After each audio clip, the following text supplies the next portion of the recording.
আমাদের বাংলার দীর্ঘ রাজনীতির ইতিহাসে বিভিন্ন ধরনের রাজনৈতিক মতামত উঠে এসেছে। এই মতামতের মধ্যে দিয়ে আমরা নীতি আদর্শের লড়াই যেমন দেখেছি, তেমনি বিগত 15 বছর নীতিহীন রাজনীতির কিছু পাঠ পশ্চিমবঙ্গের মানুষ পেয়েছে। এবার দেখুন, এখন 4 মের পর থেকে পশ্চিমবঙ্গের রাজনীতির যে ক্যানভাস, এই ক্যানভাস খুব স্পষ্ট হয়ে উঠেছে। তার কারণ রাজনীতিটা বাম বনাম ডানের স্পষ্ট সরাসরি লড়াইয়ে বিভক্ত হয়েছে। দেখুন, এতে অনেক রাজনৈতিকভাবে যারা বিশ্লেষণ করে, রাজনীতি নিয়ে চর্চা করে, এরা বলছে যে পশ্চিমবঙ্গের রাজনীতিতে এই দুই পক্ষের যে বিভক্ত হওয়া, এই বিভক্ত হওয়াতে একটা কিছু অংশের মানুষের মধ্যে কিছু সমস্যা তৈরি হয়েছে, এবং যারা পশ্চিমবঙ্গের ডানপন্থী বা দক্ষিণপন্থী শিবির বলে যাদেরকে আখ্যা করা হয়, তারাও এবার একটা চিন্তায় পড়ে গেছে। তার কারণ যখন সরাসরি বাম বনাম ডানের লড়াই হবে, তখন পশ্চিমবঙ্গের অতীত অভিজ্ঞতা অনুযায়ী বামপন্থীদের যে রেকর্ড বা বামপন্থীদের যে এর যে ইতিহাস, এই ইতিহাসে পজিটিভ দিক বা তাদের এগিয়ে থাকার দিকটা অনেক বেশি। এখন এর মধ্যে আরও কিছু লোক প্রশ্ন করছে যে হঠাৎ করে বিজেপি ক্ষমতায় আসার মধ্যে দিয়ে বামপন্থীরা এত স্পষ্টভাবে, সহজভাবে বিরোধী দলে কি করে উঠে আসতে পারলো। দেখুন, খুব স্পষ্ট অঙ্ক, এখানে এর বাইরে অন্য কোনো, এটা খুব একটা বিজ্ঞান।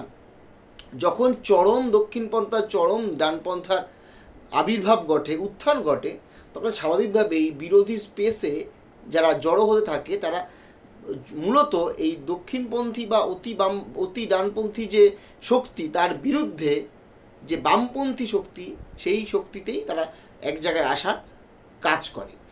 এবং দেখবেন আরেকটা বিষয়, যারা এই মধ্যপন্থী রাজনীতি বা মিডওয়ে একটা পথ অবলম্বন করতো বা মূলত প্ল্যাটফর্ম পলিটিক্স করতো, তারা বলছে যে এই প্ল্যাটফর্ম পলিটিক্স করা অনেক দল, যে দলগুলো হয়তো সংখ্যা তত্ত্বের নিরিখে পশ্চিমবঙ্গে না হলেও বাইরে এদের ভার বারত্ব আছে, এরা কেন এই স্পেস ধরতে পারছে না? দেখুন, এর খুব স্পষ্ট 2-3টে কারণ আছে। এর প্রথম কারণ, বিজেপির মতো ফ্যাসিস্ট বা এরকম একটা স্ট্রং পলিটিক্যাল দলের সঙ্গে লড়াই করতে গেলে আপনাকে একটা অপোনেন্ট, একটা স্ট্রং আইডিওলজিক্যাল দল লাগবে।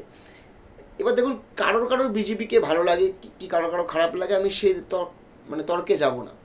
কিন্তু বিজেপির একটা রাজনীতি, সেই রাজনীতিকে কেন্দ্র করে তাদের এগিয়ে যাওয়া, পিছিয়ে যাওয়া, যাই বলুন না কেন, তাদের তাদের রাজনৈতিক কর্মকাণ্ড চলে। অন্যদিকে বামপন্থীদেরও একটা স্ট্রঞ্চ পলিটিক্যাল লাইন, একটা আইডিওলজিক্যাল পলিটিক্স দিয়ে তারা রাজনীতি করে। তাই স্বাভাবিক বিজেপির এই পলিটিক্সকে মোকাবিলা করতে গেলে যে বামপন্থীদের দরকার পড়ে, এটা সাধারণ মানুষের কাছে খুব স্পষ্ট হয়ে উঠেছে। এবং প্রথম দিন থেকে বিজেপি সরকার আসার পর থেকে সরকারের বিরুদ্ধে যে আন্দোলন, সরকারের কাজকর্মে অনৈতিক বিষয়গুলো, জনবিরোধী কাজের বিরুদ্ধে যারা প্রথম দিন থেকে রাস্তায় থেকে, সেটা বামপন্থীরা। তাই বামপন্থীরা এই স্পেস সহজে অর্জন করে ফেলেছে।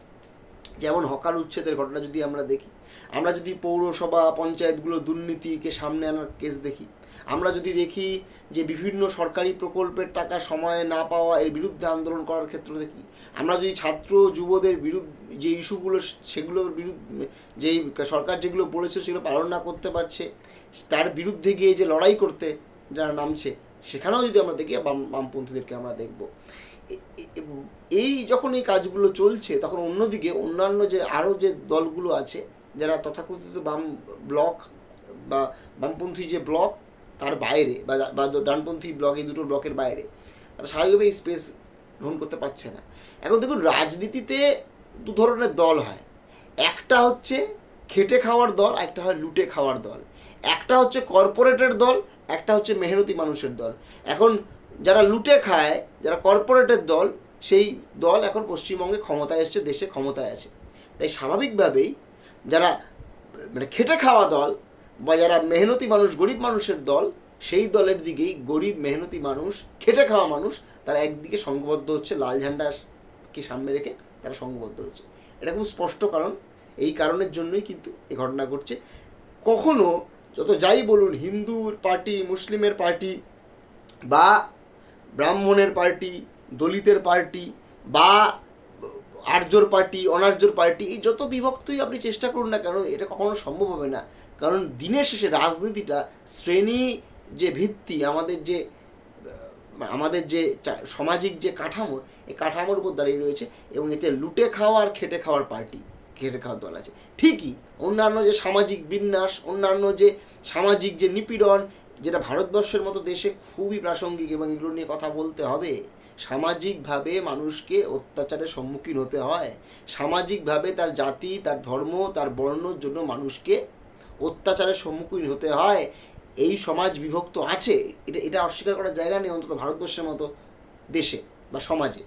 কিন্তু আমরা প্রধান যে বিভক্ত হওয়ার জায়গা, মূলত শ্রেণীর জায়গা, যেটা আমি শুরুতেই বলেছি, যে একদিকে কর্পোরেটের পার্টি, একদিকে মেহনতি মানুষের পার্টি। এখানে সামাজিকভাবে নিপীড়িত হওয়া অংশের বৃহৎ অংশটাই কিন্তু অর্থনৈতিকভাবে তারাও কিন্তু বিপর্যয়ের সম্মুখীন হচ্ছে। তারাও কিন্তু এই মেহনতি গরিব মানুষের যে অংশ, এই অংশে পড়ে যাচ্ছে। তারাও কোনো না কোনোভাবে এই শাসক শ্রেণীর নিপীড়নের শিকার হচ্ছে। সে কারণে এই লড়াইটা আরও স্পষ্ট এই ক্যানভাসটায় ছবিটা ফুটে উঠছে। বাম বনাম ডানের লড়াই। সামাজিকভাবে, অর্থনৈতিকভাবে, সাংস্কৃতিকভাবে, ভাষাগতভাবে সমস্ত অংশের, নিপীড়িত অংশের মানুষ, আমি আবারও বললাম, শুধু শ্রেণীর লড়াই নয়, শ্রেণীটা প্রধান লড়াই, পাশাপাশি এই পুরোটা একটা শ্রেণীর লড়াইয়ের তার রূপ, তার আখ্যা দিচ্ছে। এবং এই পুরো নিপীড়িত অংশের মানুষ তারা লাল ঝান্ডার দিকে সংগঠিত হচ্ছে। আর অন্যদিকে যারা কর্পোরেটের পার্টি, যারা বড়লোকের পার্টি, লুটে খাওয়ার পার্টি, তারা পশ্চিমবঙ্গের ক্ষমতার মসনদ বসে যারা রয়েছে তাদেরকে ঘিরে ধরে আরও নিজেদেরকে শক্তি বাড়ানোর চেষ্টা করছে। এবং এখন লড়াইটা খুব স্পষ্ট লড়াই, বাম বনাম ডানের লড়াই। এটাই পশ্চিমবঙ্গের আগামী দিনের রাজনীতির ক্যানভাস, এবং এর বাদে বাকি সবাই অপ্রাসঙ্গিক।